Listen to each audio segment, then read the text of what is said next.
Peddapuram MLA మాజీ హోంమంత్రి నిమ్మకాయల చినరాజప్ప ఇంటిని కల్లుగీత కార్మికులు ముట్టడించారు.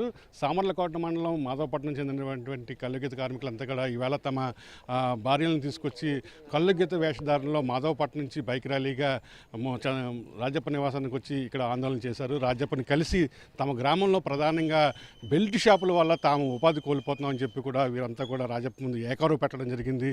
బెల్ట్ షాపులు తీసేయాలని చెప్తే అక్కడ ఉన్నటువంటి సిబ్బంది తమ మీద దౌర్జన్యం చేస్తున్నారని చెప్పి వీరంతా కూడా ఆవేదన వ్యక్తం చేసిన పరిస్థితి అవుతుంది. ప్రస్తుతం కొంతమంది గీత కార్మికులు ఉన్నారు, వారితో మాట్లాడే ప్రయత్నం చేస్తాం. చెప్పండి, ఈవేళ ప్రధానంగా మీరు ఎందుకు రాజప్ప గారి ఇంటిని ముట్టడించారు, ఏంటి కారణం? రాజప్ప గారి ఇంటిని ముట్టడించడం అంటే ఈ బెల్ట్ షాపుల వల్ల మా ఉపాధి కోల్పోతున్నామండి. దాంతో మించి మాకు ఇదేం లేదు. ఈ 3 నెలలు బెల్ట్ షాపులు ఆఫ్ చేయలే. గతంలో అయితే ఇన్ని బెల్ట్ షాపులు లేవండి.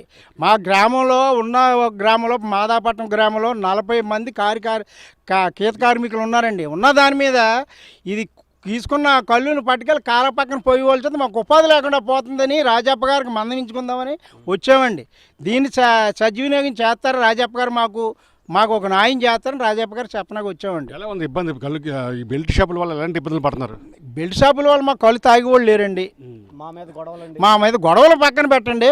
మాకు కళ్ళు లాగితే లేదు. మా భార్య పిల్లలు కళ్ళు లాగపోయి ఎవరో తాగపోతే మాకు కళ్ళు ఎవరో తాగపోతే మేము ఏం చేసుకుంటాం? చెప్పండి, మీ గ్రామంలో ఎన్ని బెల్ట్ షాపులు ఉన్నాయి, ఎలాంటి ఇబ్బందులు పడుతున్నారమ్మా మీరు బెల్ట్ షాపుల వల్ల? ఇంటింటికి బెల్ట్ షాపులేనండి. ఆ బెల్ట్ షాపులు అలాగే అమ్ముతున్నారండి. మేము ఎంత చెప్పినా కానీ ఏం చేస్తారో చేసుకోండి, ఏం పీక్కుంటారో, ఎవరి దగ్గరికి వెళ్తారో వెళ్ళండి అని అంటున్నారండి. గతంలో బెల్ట్ షాపులు ఏముండండి, మా రోడ్డు మీద ఒక్క షాప్ ఉండేదండి. ఆ షాప్ అలా పోయి ఇంటింటికి బెల్ట్ షాపులేనండి. ఎంత చెప్పినా ఆలకిస్తా లేదండి. ఆ బెల్ట్ షాపులు మరి రద్దు చేసేందుకు మరి రాజప్ప గారి దగ్గరికి వచ్చామండి. బెల్ట్ షాపులు పెట్టడం వల్ల యువత అంతా పాడైపోతుందా? ఎలాంటి పరిస్థితులు ఉన్నాయి మీ ఊర్లో? మేము అందరూ ఇబ్బంది పడిపోతున్నాం కదా సార్. కొల్లెమ్మ కాళ్ళలో పోసేస్తున్నామండి, గీసుకున్న కొల్లండి. ఇంకా మాకు వ్యాపారం ఏమి నడుపుతారు? 40 మంది కార్మికులు ఉన్నామండి. మీరు అడిగారా తీసేమని షాపులు? మేము మా ప్రెసిడెంట్ గారు ఉన్నారు కదండి, కామరాజు గారు, ఆయన మొత్తం వినిపించారండి. నెంబర్లు వాళ్ళేమంటారు?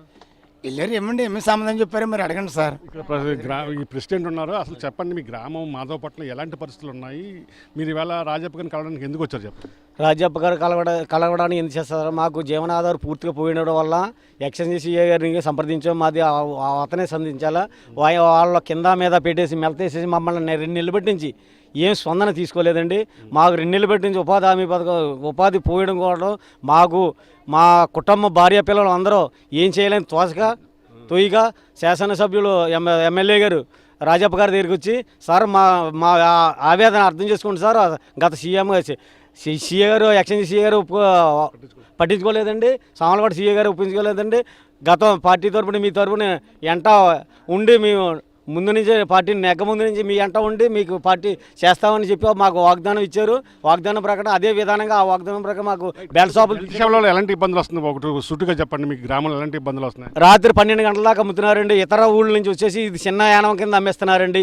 మా కళ్ళు బళ్ళు అట్టిపోతున్నారండి, గేదెలు తోలిపోతున్నారండి, పొలంలో బీరుగాయలు చెత్తకొట్టేసి పడేస్తున్నారండి. రోడ్డు అల్లాకోలంగా ఉందండి. మేము వెళ్ళి పొలం పనులు కూడా చేసుకోవడానికి చాలా ఇబ్బంది పడుతున్నారు. రైతాంగం అంతా వచ్చి మీరు సొసైటీ పేషెంట్ అయ్యి ఉండి ఏం చేస్తున్నారో, వాళ్ళ లంచం ఎత్తున్నారు, అనేక బేవచ్చం చేసేస్తున్నారు. అని చేత ఒక బెల్ట్ షాపులు అడిగెడితే మొత్తం అంత సమస్య అంతా క్లియర్ అయిపోద్దని కోరుకుంటూ ప్రార్థిస్తున్నాను. మీరు చెప్పండి, మీ గ్రామంలో బెల్ట్ షాప్ తీసేయమని మీరు అడగలేదా? బెల్ట్ షాపులు 16 ఉన్నాయంటున్నారు, మరి మీరు అడిగి తీసేమని అడగలేదా? వాళ్ళ నుంచి బెల్ట్ షాపులు ఎక్కువ ఉన్నాయని ఊళ్ళో అందరికీ చెప్పాము, ఊళ్ళో నాయకులందరికీ చెప్పినా సరే ఎవరో స్పందించలేదండి. సీఏ గారి కాడ చెప్తే అది ఎమ్మెల్యే గారి దగ్గరికి వెళ్ళమని ఒక మాట చెప్పిన ఈ రోజు ఎమ్మెల్యే గారి దగ్గర కలిసి దాని గురించి మేము పరిష్కారం జరిగిందా? ఎవరన్నా మమ్మల్ని కొట్టడం జరగలేదు, కానీ మేము మాదాపట్నం కల్లుగీత కార్మికులు అన్నవాళ్ళు మా షాపులను ఏమీ చేయలేరు మీరు అన్నట్టుగా చెప్పుకొచ్చాను.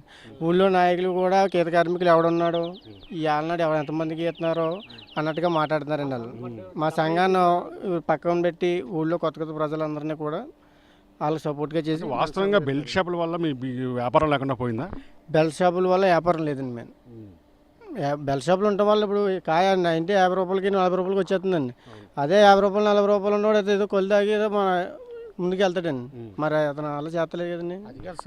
గతంలోని బ్రాందీ షాపులు రన్ అయిన టైంలో అయితే ఉదయం 10:30, 11 అయ్యేదాకా షాపులు తీసేవారు కాదు.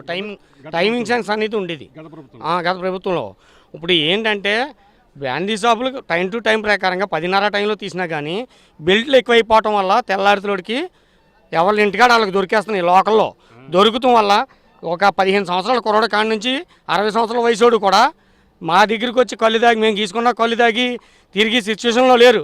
అక్కడ దాకా ఆడి దగ్గరికి ఏం వెళ్తాం లేరా అని చెప్పేసి ఇక్కడ ఒక 90 తీసుకోవడం, కోట తీసుకోవడం, తీసుకుని తాగేస్తాం వల్ల మా ఉపాధి పడిపోయింది. మెయిన్ ప్రభుత్వం మీకు మద్యం షాపులు కేటాయించింది కదా? మద్యం షాపులు కేటాయించింది సార్. కేటాయించినప్పుడు మాదాపట్నం గ్రామం తరపుని ఒక షాప్ మేము అడిగాం సార్. అడిగితే మీ మాదాపట్నం గ్రామానికి 1200 ఓటింగ్ ఉండాలి, ఓటింగ్ తక్కువ ఉంది మీది, దానికి శాతం మద్యం షాప్ ఇవ్వడానికి జరగదు అని చెప్పారు సార్.